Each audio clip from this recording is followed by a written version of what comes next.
नमस्कार मित्रांनो, तुम्हा सर्वांचे रश्मीस फूड फॅक्टरीमध्ये मनापासून स्वागत आहे. मित्रांनो, आज आपण एक थेंबही तुपाचा वापर न करता मस्त खुसखुशीत शंकरपाळी बनवणार आहोत. त्यासाठी व्हिडिओ शेवटपर्यंत नक्की बघा. चला तर मग आता आपण रेसिपीला सुरुवात करूयात. सर्वप्रथम एका परातीमध्ये 2 कप चाळून घेतलेला मैदा घेऊयात.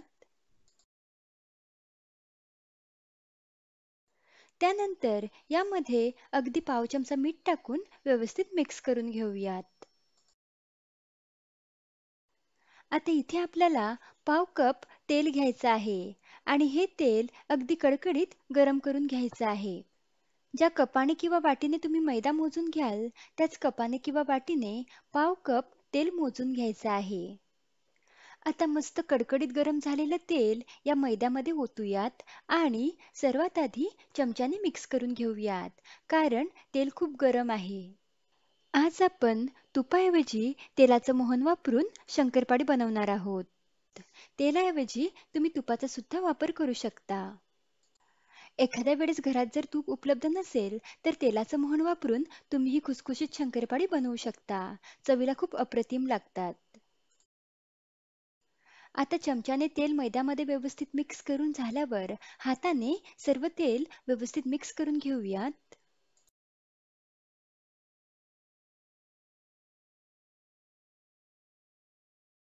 इथे बघा, पिठाचे मस्त मूठ बनत आहे, म्हणजे तेल व्यवस्थित मिक्स झालेलं आहे. मैद्यामध्ये तेल व्यवस्थित मिक्स झाल्यावर यामध्ये 1 कपाला अगदी 2 चमचे कमी पिठी साखर यामध्ये टाकून घ्यायची आहे आणि व्यवस्थित मिक्स करून घ्यायचं आहे.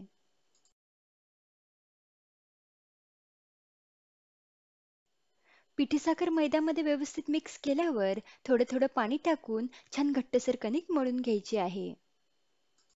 शंकरपाड्यासाठी कणिक अगदी हलक्या हाताने मळायची, अगदी जोर देऊन ही कणिक मळायची नाही. इथे पहा, आपली छान घट्टसर कणिक मळून झालेली आहे. यावर आता झाकण ठेवून 20 ते 25 मिनिटे ही कणिक छान मुरू देऊयात. आता 20 ते 25 मिनिटांनंतर ही कणिक पुन्हा एकदा मळून घेऊयात आणि याच्या सारख्याच आकारामध्ये 3 गोळे बनवून घेऊयात.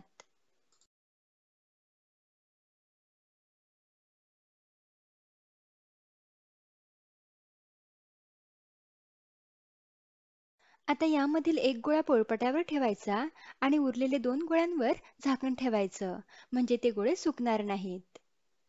आता हलक्या हाताने चपातीपेक्षा थोडी जाडसर एक छोटी पोळी लाटून घेऊयात. चपाती लाटल्यानंतर त्याच्या चारही बाजू अशा दुमड मारूयात. मी व्हिडिओमध्ये दाखवित आहे त्या पद्धतीने. त्यानंतर हलक्या हाताने चपातीपेक्षा जाडसर याची पोळी लाटून घेऊयात.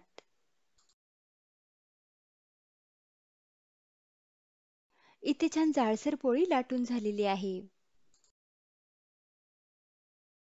आता याच्या चारही बाजूच्या कडा सुरीने अशा पद्धतीने कट करून घेऊयात आणि त्यानंतर सुरीने सारख्याच अंतरावर अशा पद्धतीने कट मारून घेऊयात आणि आवडीच्या आकारामध्ये शंकरपाळी कापून घेऊयात.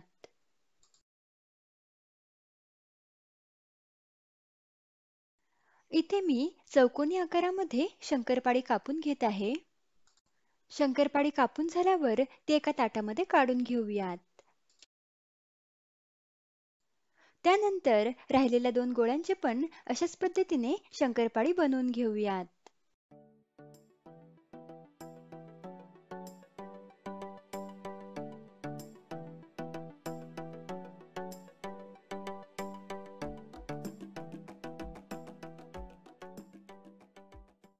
इथे मी शंकरपाळी बनवून घेतली आहेत. आता ती तळून घेऊयात. त्यासाठी कढईमध्ये तेल गरम करायला ठेवलेलं आहे. यामध्ये पिठाचा एक छोटासा गोळा टाकून बघूयात. तुम्ही बघू शकता तेल अगदी व्यवस्थित गरम झालेलं आहे. यामध्ये आता आपण बनवून घेतलेल्यापैकी अगदी थोडी शंकरपाळी या गरम तेलामध्ये टाकूयात आणि लो फ्लेमवर छान खरपूस रंगावर शंकरपाळी तळून घेऊयात. गॅसची फ्लेम आपल्याला लोच ठेवायची आहे, कुठेही वाढवायची नाही आहे. शंकरपाळी तेलामध्ये टाकल्यावर अगदी 20-30 सेकंदांनी झाऱ्याने शंकरपाळी अशी उलटसुलट करूयात.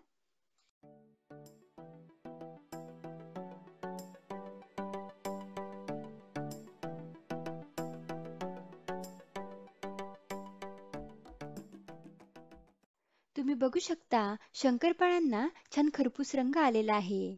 ही शंकरपाळी आता एका ताटामध्ये काढून घेऊयात.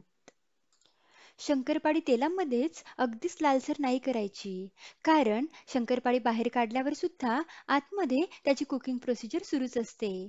त्यामुळे अगदी थोडी लालसर झाली की शंकरपाळी बाहेर काढून घ्यायचे. आता राहिलेली शंकरपाळी सुद्धा अशाच पद्धतीने तळून घेऊयात.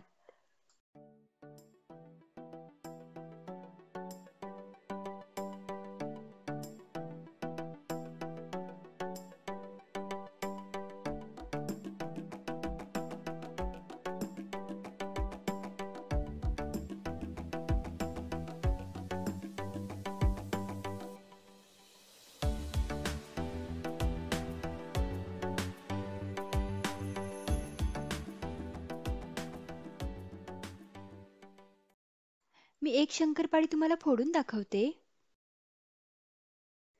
मस्त खुसखुशीत शंकरपाळी बनवून तयार आहेत. तुम्ही बघू शकता, अगदी बाजारात जशी खुसखुशीत शंकरपाळी मिळतात, त्याच पद्धतीची खुसखुशीत शंकरपाळी आज आपण घरी बनवलेली आहे. तुम्ही सुद्धा माझ्या या पद्धतीने एकदा अशी शंकरपाळी बनवून पहा. तुम्हाला नक्कीच आवडतील. रेसिपी आवडल्यास व्हिडिओला लाईक आणि शेअर जरूर करा. लवकरच भेटूयात अशाच एका रुचकर रेसिपीसोबत. धन्यवाद.